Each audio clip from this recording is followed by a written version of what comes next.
Bonjour, bienvenue sur cette vidéo. Aujourd'hui, la notion dont nous allons parler est la culture. Et j'aimerais ouvrir cette séance de cours en revenant sur l'actualité.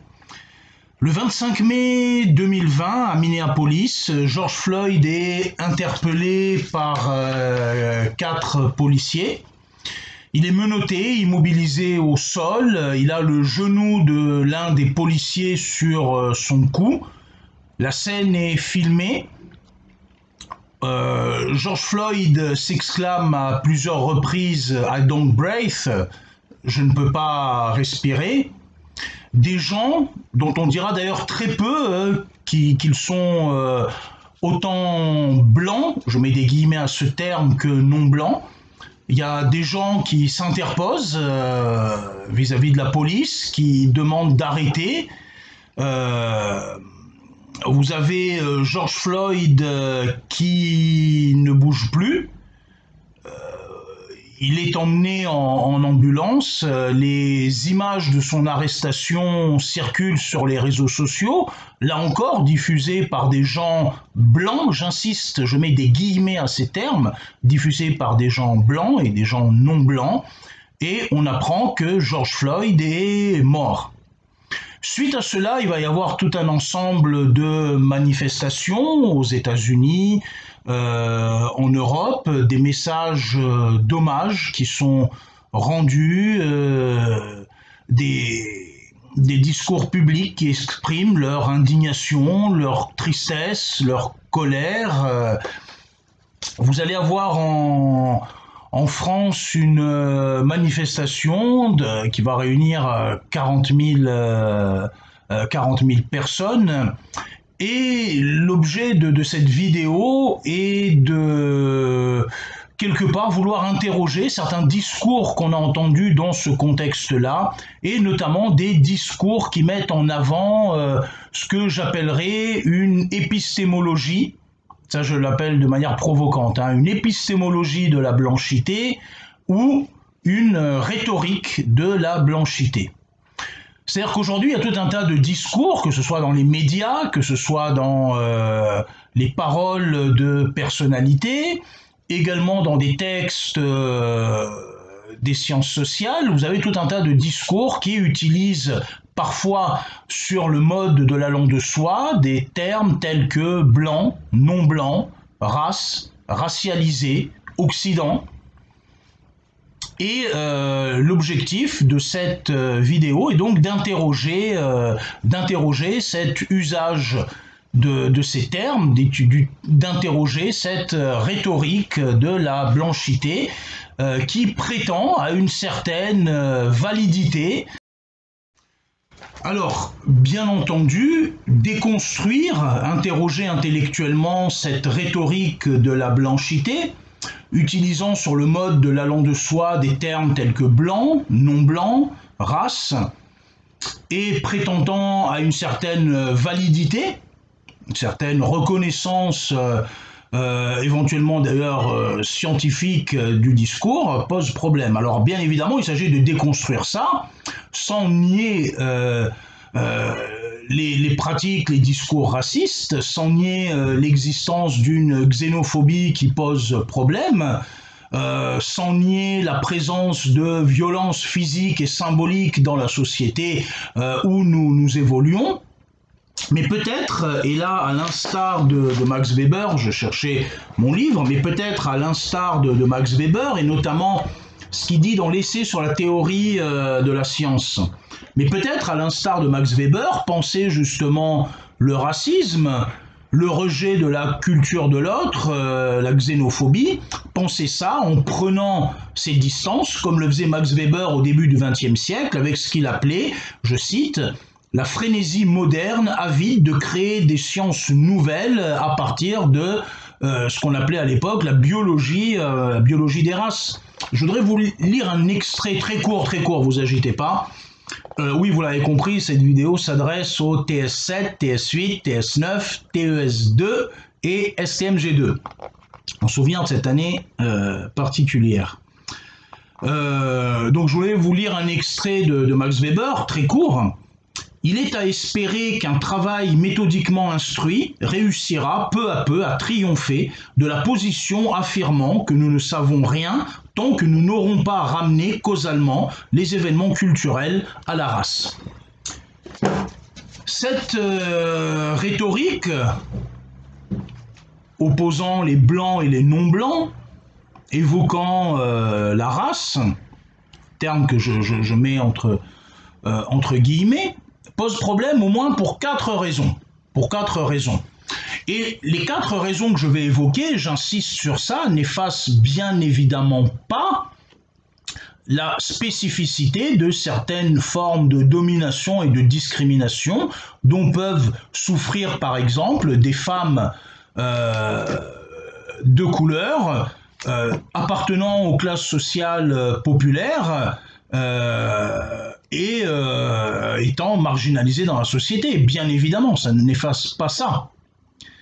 Mais si à un moment on veut pousser l'intersectionnalité jusqu'au bout, l'intersectionnalité dit qu'il faut relier le genre, la classe et ce qu'ils appellent la race, bon, dans ce cas-là, il faut aussi regarder des personnes non blanches, j'insiste sur les guillemets de ce terme, des personnes non blanches, des classes sociales aisées et pouvant être également des femmes. Ça, il y a beaucoup d'angles morts dans l'intersectionnalité qu'il faudrait interroger justement du point de vue d'une pensée radicalement critique. Donc cette épistémologie de la blanchité pose problème pour 4 raisons. Alors, première raison pour laquelle cette rhétorique de la blanchité pose problème. Eh bien, tout d'abord, elle reproduit en inversant finalement les logiques de mépris identitaire qui sont exprimées dans le racisme ou la xénophobie. Le mépris de l'homme noir ou de l'homme arabe ou le mépris de la femme noire, de la femme arabe, finalement s'inverse et devient le mépris de l'homme blanc, occidental, hétérosexuel. Je mets des guillemets à tous ces termes puisque c'est cela qu'on retrouve dans certains écrits des sciences sociales ou dans certains discours médiatiques ou militants. Le mépris de la femme blanche bourgeoise et sa vision soi-disant nombriliste. Donc premier problème que pose cette rhétorique de la blanchité, c'est qu'elle inverse tout simplement le discours. Et au mépris identitaire exprimé pour l'homme noir, c'est un mépris identitaire exprimé pour l'homme blanc. Et ça vaut aussi pour les femmes. Deuxième problème que pose cette rhétorique de la blanchité, c'est qu'elle renforce les divisions, le communautarisme. Elle insiste sur ce qui nous sépare et non sur ce qui nous unit. Et on voit bien les dérives que peut avoir un discours qui insiste sur ce qui nous sépare et non pas ce qui nous unit. Bon, je pense, je vous en ai déjà parlé rapidement dans une vidéo, on pense à Carl Schmitt.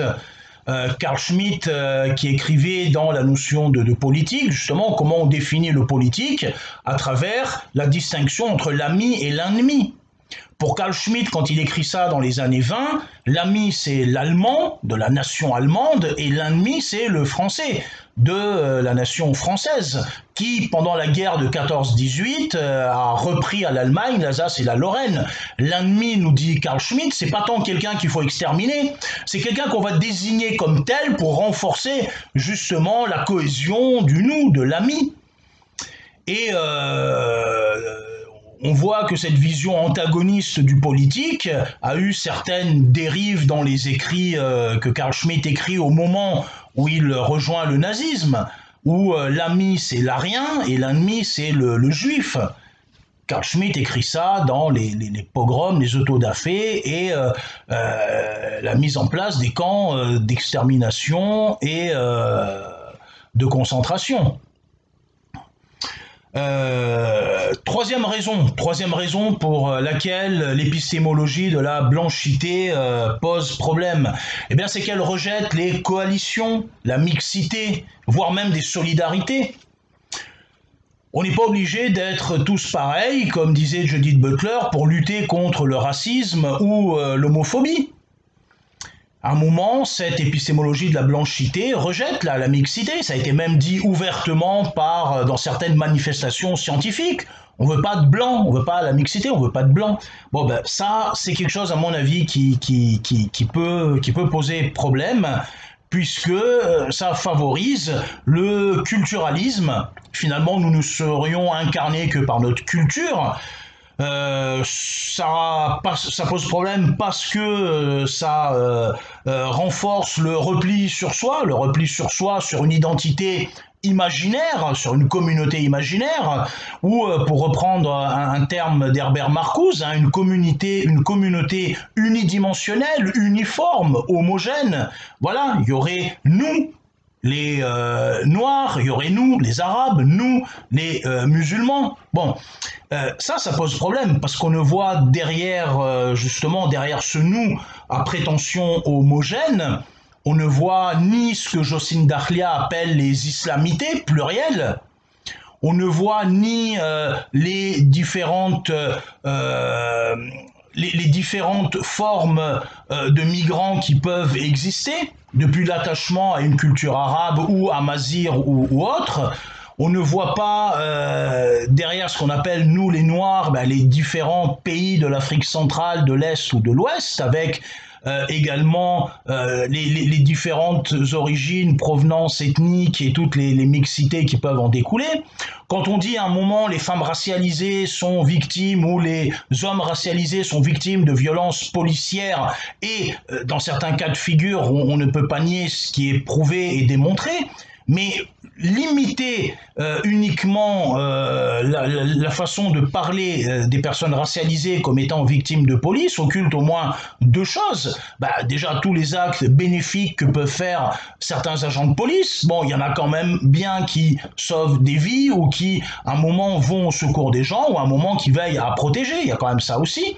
Et deuxièmement, ce discours d'homogénéisation autour d'une couleur de peau, blanc, non blanc, masque également, pour ne prendre que l'exemple des femmes noires ou des femmes arabes, il masque également les revendications légitimes de certaines de ces femmes noires ou arabes qui ne sont pas du tout exprimées dans ces logiques culturalistes ou dans certaines revendications.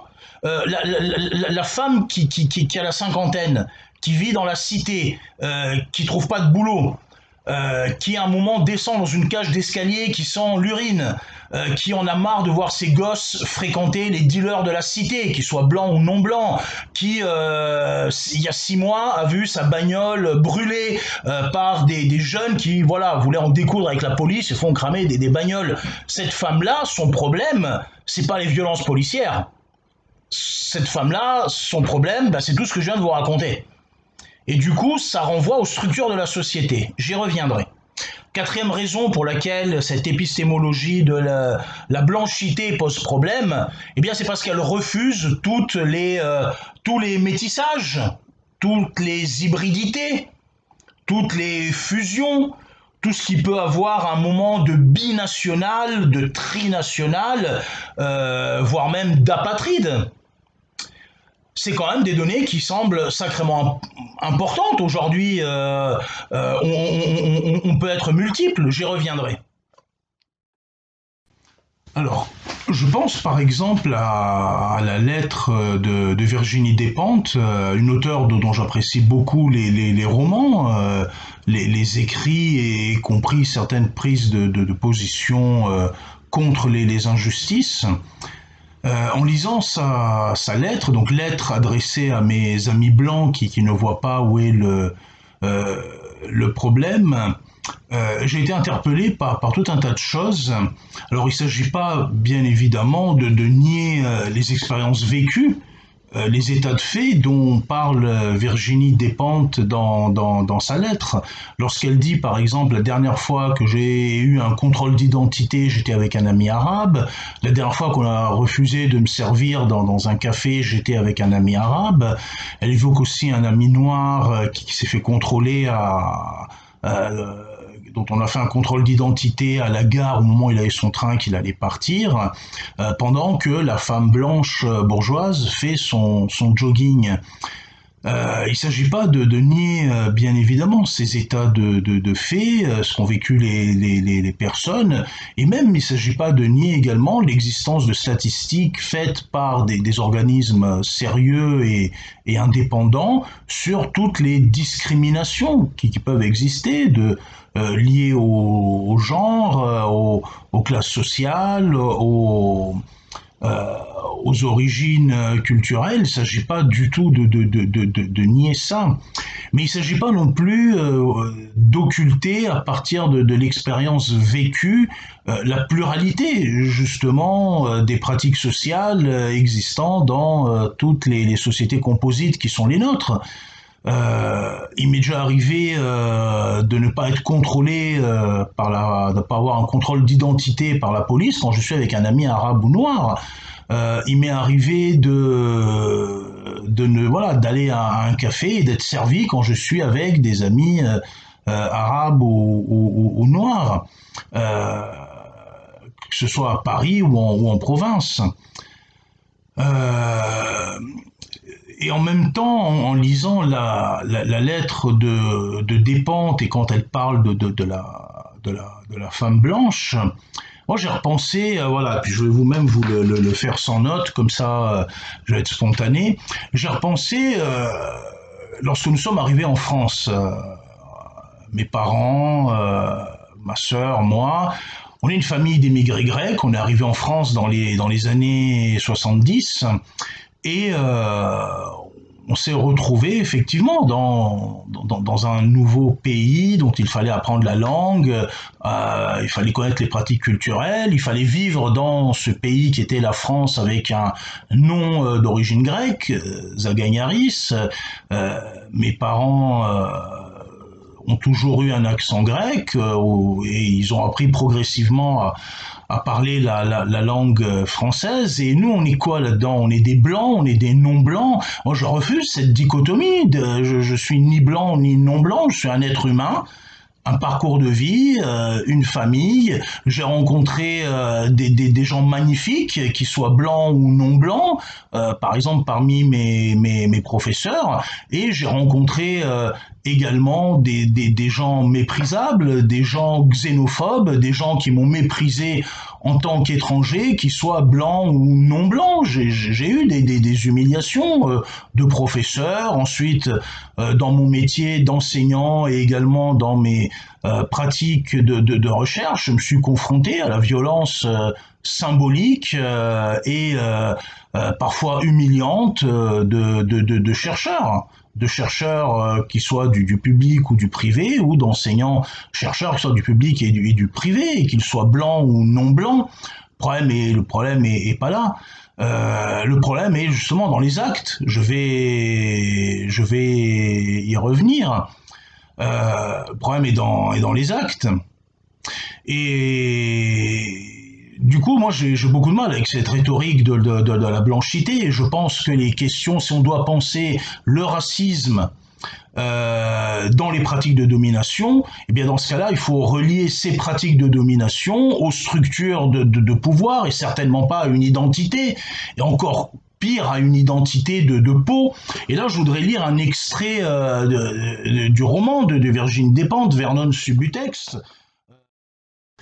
Alors, du coup, j'aimerais lire, oui, ça a coupé, je suis désolé, non seulement en plus de prêter le flanc à la critique dans ce que je raconte, je maîtrise très mal le montage. Bon, c'est pas grave. Je voulais quand même lire cet extrait de Vernon Subutex, le volume 1 de Virginie Despentes, pour montrer que le pouvoir s'inscrit beaucoup plus dans des logiques de structure et ne se limite certainement pas à une identité, ou à une identité de blanc et de non-blanc. Je cite Despentes: « Tant qu'on n'exerce pas le pouvoir, on n'a pas idée de ce que c'est.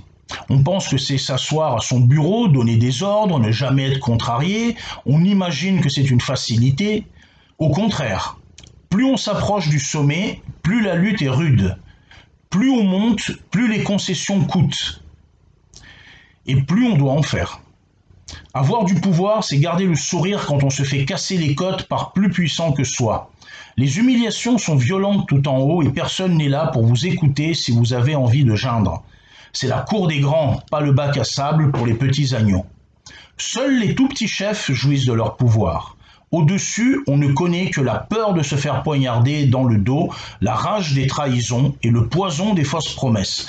Je trouve ce passage extrêmement pertinent et il montre bien justement le poids des circonstances vécues, le poids des structures, le poids des interactions, le poids de tout ce que Bourdieu appelle les capitaux culturels, économiques, relationnels, symboliques.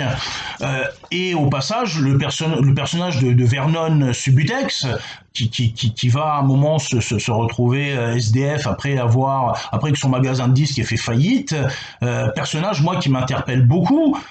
J'ai vécu en dilettant les années 90 et les années 2000 et surtout 2010 me sont arrivés violemment à la figure comme une gifle.